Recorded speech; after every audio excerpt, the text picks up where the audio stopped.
कुछ खबरें आ रही हैं। खबर यह है कि सुभाष चंद्रा ने चिट्ठी लिखी है वित्त मंत्री को और उनसे ये कहा है कि देखिए सेबी जो है सोनी वाले मामले में कुछ अड़ंगा अड़ा रहा है, आप इसको एक बार ज़रा देख लीजिए।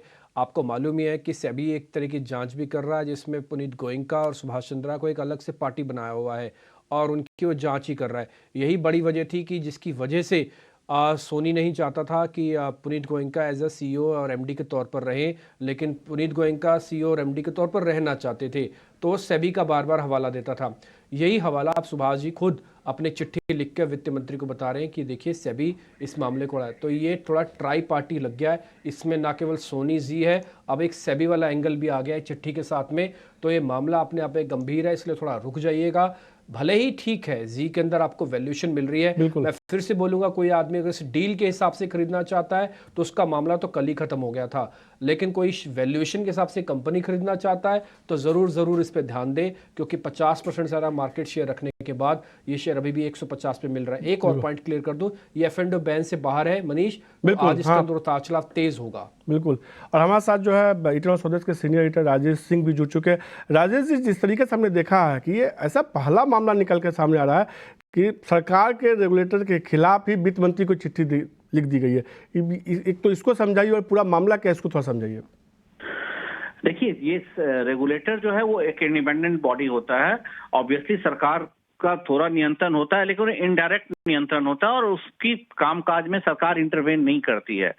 जो जील में सुभाष चंद्रा ने जो पत्र लिखा है, उन्होंने रेगुलेटर के कामकाज पे सवाल उठाया और खासकर माइनॉरिटी शेयर होल्डर्स के हित को उजागर किया है कि जो रेगुलेटर के टाइमिंग है इस पे एक्शन लेने की, जब मर्जर की बात चल रही है, मर्जर कंप्लीशन की तरफ था, उस समय इस तरह के एक्शंस लिए जा रहे हैं और इसका जो प्रभाव है वो माइनॉरिटी शेयर होल्डर्स के लिए नुकसानदेह होगा, क्योंकि अगर डील नहीं होती है तो सबसे ज्यादा नुकसान माइनॉरिटी शेयर होल्डर्स को होगा, क्योंकि जील में सुभाष चंद्रा का जो स्टेक है वो सिर्फ 4% है। उसमें 44% से ज्यादा फाइनेंशियल इंस्टीट्यूशन का स्टेक है और बाकी सारे स्टेक जो है वो माइनॉरिटी शेयर होल्डर्स का है। तो उन्होंने इसी चीज को रेज करके उठाया है, लेकिन इसमें ऐसा लगता है, अगर आप मेरे एक्सपीरियंस के हिसाब से बोलेंगे तो सरकार इंटरवेन बिल्कुल नहीं करेगी। और ये क्योंकि सेबी एक इंडिपेंडेंट संस्था है जो स्टॉक मार्केट को रेगुलेट करती है और वहां पे ज्यादा से ज्यादा यही हो सकता है कि वित्त मंत्री को जो पत्र लिखा गया है वो पत्र सेबी को फॉरवर्ड कर दिया जाएगा, लेकिन सरकार इसमें रेगुलेटर को कोई इंस्ट्रक्शंस नहीं देंगी कि आप कुछ कीजिए या इस पे कुछ उठाइए। सिर्फ उस लेटर को फॉरवर्ड कर दिया जाएगा, उनके संज्ञान में लाया जाएगा। ये पूरी तरह से सेबी का फैसला होगा कि इस लेटर पे कैसे एक्ट करे और वो जो इन्वेस्टिगेशन कर रही है वो कैसे इन्वेस्टिगेट करे। सीधे तौर पे आप जैसा कि आपने बताया कि अब तक के अनुभव के आधार पे कि इसमें सरकार हो सकता है इंटरवीन कुछ न करे, कानूनी तौर पे कुछ इसमें मामला बनेगा क्या फिर? बिल्कुल कानूनी तौर पर कोई मामला नहीं बनेगा, क्योंकि सैट से फैसला आ गया था और उसको भी कोट किया है सुभाष चंद्रा ने अपने पत्र में, जिसमें ये कहा गया था कि उनको सीईओ बनाने के लिए सुभाष चंद्रा या जो पुनीत गोयनका है उस पर कोई पाबंदी नहीं है। वो जो सेबी ने पाबंदी लगाई थी, सैट ने उस पाबंदी को हटा दिया गया था।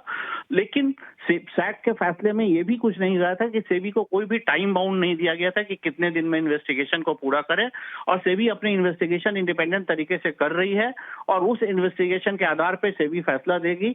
और उसका इम्पैक्ट अगर मर्जर पे पड़ता है या सोनी का जो फैसला लिया है उस इन्वेस्टिगेशन चलते, उससे सरकार का या सेबी का कोई लेना देना नहीं है। ये सेबी क्लियर बिल्कुल करेगी। मनीष, ठीक है सर, बहुत बहुत शुक्रिया Rajesh ji, thank you very much सारी डिटेल हमको बताने के लिए। इस पूरे मामला क्या है, हालांकि इसमें सेबी को ट्राई पार्टी बनाया जा रहा है, लेकिन सेबी एक अपने आप में सेपरेट लीगल एंटिटी है। सरकार कितना प्रेशर बनाएगी लगता तो नहीं है कुछ होगा ऐसा, ये बात भी राजेश सर आपको बताते हुए दिख रहे हैं। बहुत शुक्रिया, थैंक यू वेरी मच। आगे बढ़ते हैं, जतिन केडिया से उनके ट्रेडिंग कॉल से लेते हैं। जतिन।